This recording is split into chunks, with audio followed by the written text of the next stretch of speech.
Pritam Singh, the chief of the Workers' Party, has been called to present his defense after a state court judge determined that the prosecution had established a sufficient case against him. The trial, which resumed on Tuesday after a week-long break, is now in its 10th day, with particular attention on whether Singh, aged 48, would testify. Mr. Singh is contesting 2 charges under the Parliament Privileges, Immunities and Powers Act. The charges relate to testimony he gave to the Committee of Privileges on 10th and 15th December 2021 concerning a falsehood told by former WP Member of Parliament Raeesah Khan. Ms. Khan had lied in Parliament by claiming she had accompanied a rape victim to a police station. Singh's charges arise from his testimony to the COP, which was convened to investigate Ms. Khan's conduct. Singh is accused of lying about what he instructed Ms. Khan to do, whether to tell the truth or maintain the lie. On Tuesday morning, Deputy Principal District Judge Luke Tan ruled that the prosecution's case was compelling, thus requiring Singh to respond to the 2 charges.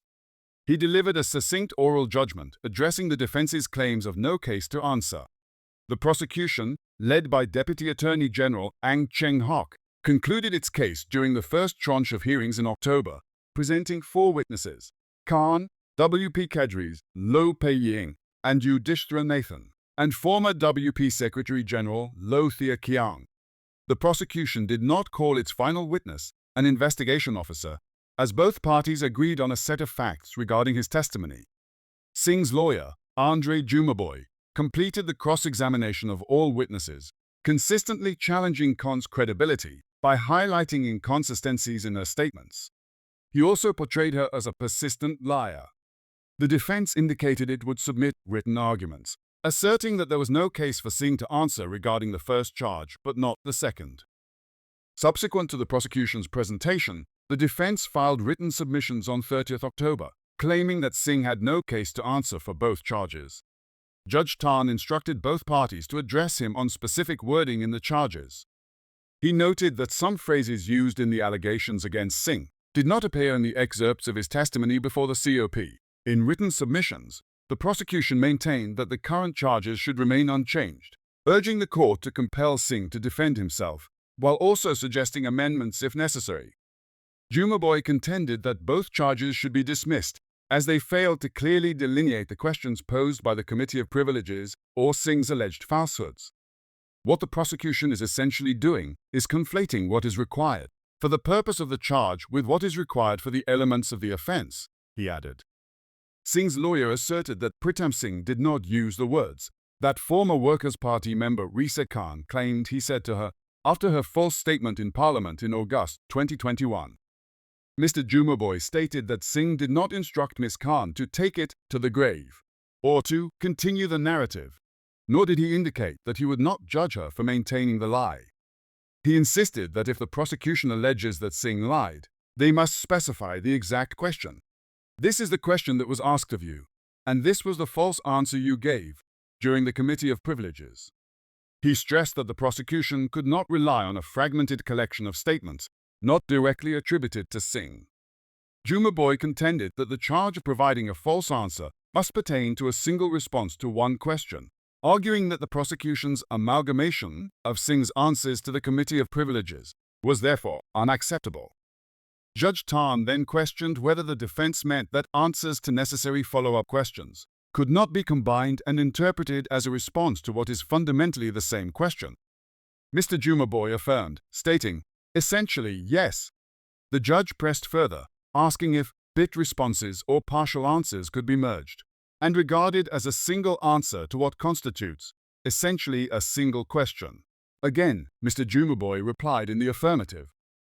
DAG Ang countered the defense's position, arguing that summarizing Pritam Singh's answers during the COP does not cause any prejudice or unfairness to him. DG Ang highlighted that the defense did not dispute the content of Singh's statements during the COP. He noted that the COP had posed questions regarding events on 8 August and 3 October 2021, to which Singh had repeatedly provided his answers, indicating he had not misspoken by accident. Addressing whether the law stipulates that a false answer must be a singular response to a singular question, DG Ang clarified that while Section 31 of the Parliament Privileges, Immunities and Powers Act uses the singular form, The Interpretation Act specifies that words in the singular encompass the plural, and vice versa. He further explained that the purpose of the charges is to inform the accused of the case they must answer, and to guide the court on what must be proven or disproven. In this instance, DAG Ang asserted, there is no ambiguity regarding the case, as the minutes of evidence attached to the charges are explicit. Judge Tan ultimately concurred with the prosecution, declaring that the charges met the necessary legal standards and did not require amendment.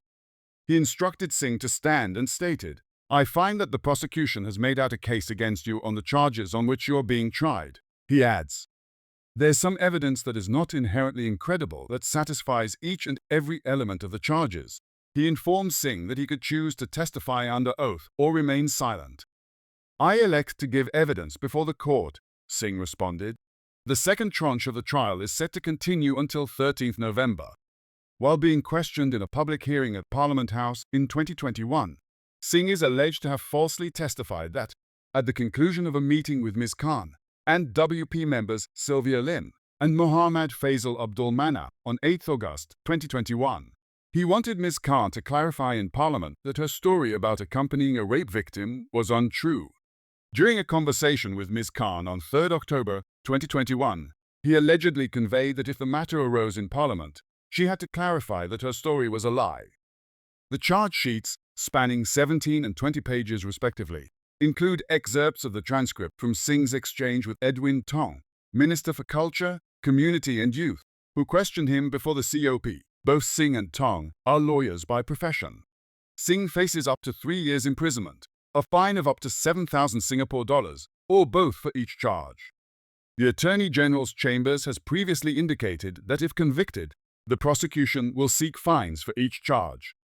Under the Constitution, any Member of Parliament fined at least 10,000 Singapore dollars, or imprisoned for at least 1 year, is disqualified from standing for election. A sitting MP who faces such penalties would lose their seat, with the disqualification lasting for 5 years.